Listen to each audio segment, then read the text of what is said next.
A fantastic film. Frank is a thief in every sense of the word. He carries around a collage he made in prison of his wants, desires, hopes, and dreams. It's a collage exclusively composed of cutout magazine spreads and found photographs.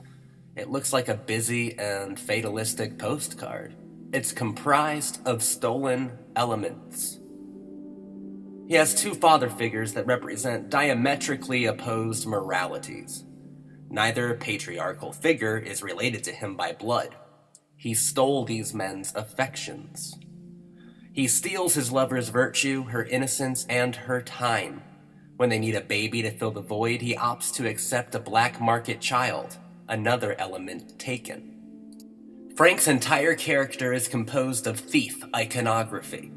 He wants to weigh himself down. He has experienced the total lightness of being, and as Kundera would remark, he finds it downright unbearable. So, he attempts to nail himself down to anything that resembles an anchor in his mind. He steps outside of his normally tactile rationality to apply as much weight as he can to his empty, defeated, and lonely soul. In the end, Frank can't escape the lightness of his being. He is, by definition, damned to loveless and monastic fury. He is, by definition, a thief. Something was stolen from him once when he was very young, something priceless. It was something irreplaceable that ruined him forever. James Caan positively crushed it. He knocked it out of the ballpark. This is a performance for the history books. What an absolutely incredible portrayal. Caan flexed the total range of his outstanding talent. His characterization was muscular, it was profound, it was emotionally palpable. He oozed pathos. And Caan's insecure vulnerability was completely unnerving throughout. Simply put, James Caan crafted one of the greatest, most authentic, superb, richly detailed, and tragically heroic performances I have ever seen on film. Peering into Frank's life, studying his every movement was made strikingly intimate and unforgettably emotional on account of James Caan's rapturous abilities as an actor. James Caan expressed a demoralized pathos, a discomposed gallantry, and a dreadfully violent and absolutist psychological framework. James Caan's Frank is one of the most complicated characters the screen has ever seen. Caan invested everything he had into this role, and it shows. His pure rage and terrible anger brought tears to my eyes. I never had imagined that my heart could be so moved by such a crooked and virile display of morality and honor. I was absorbed by a concert of lonely and hopeful fury.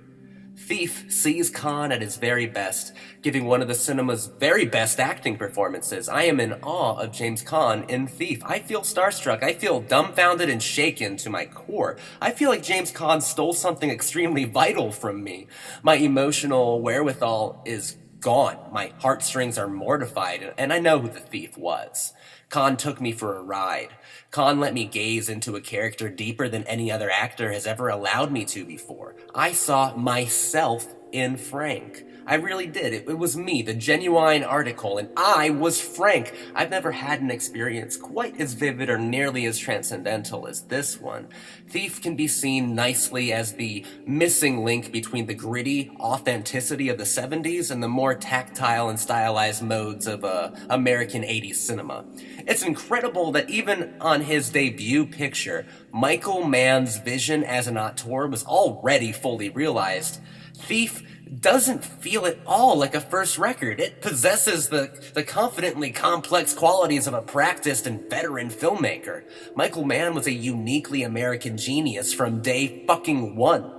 I am astonished by how well composed Thief is. It's a wonderfully visual film. Mann's modus operandi, his careful methods color his film with emotive grays, impassioned blacks, disparate blues, duplicitous pinks, fatal greens, and weak browns.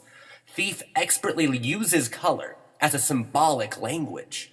Mann's film also has a general predisposition to the weather. When it rains in Thief, it fucking pours. whores.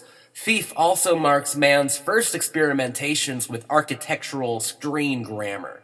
The curves of the buildings, the jagged and unfinished paving of the roads that crisscross around them, and the titan-like stoicism of skyscrapers, juxtaposed with the neon electric lights that overhang Frank's used auto lot, express worlds of visual pathos, emotion, style, and all of this establishes an architecturally derived moodiness.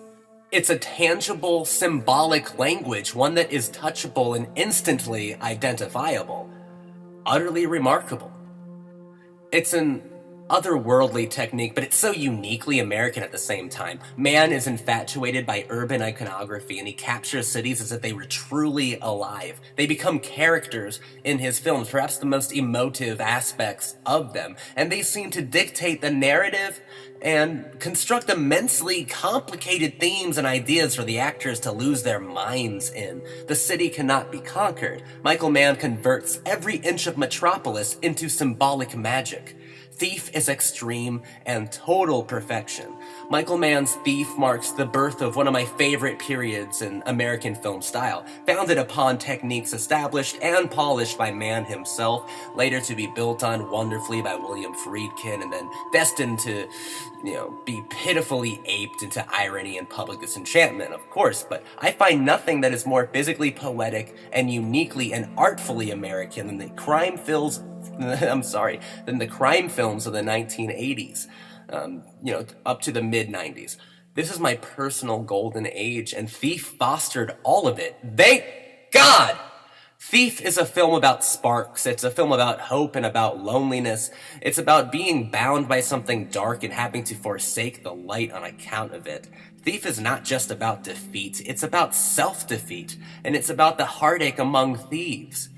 Even when Frank wins, he loses everything. I'm positively in love with this picture. Everything about it strikes such a deep chord with me. Everything about it I absolutely cherish.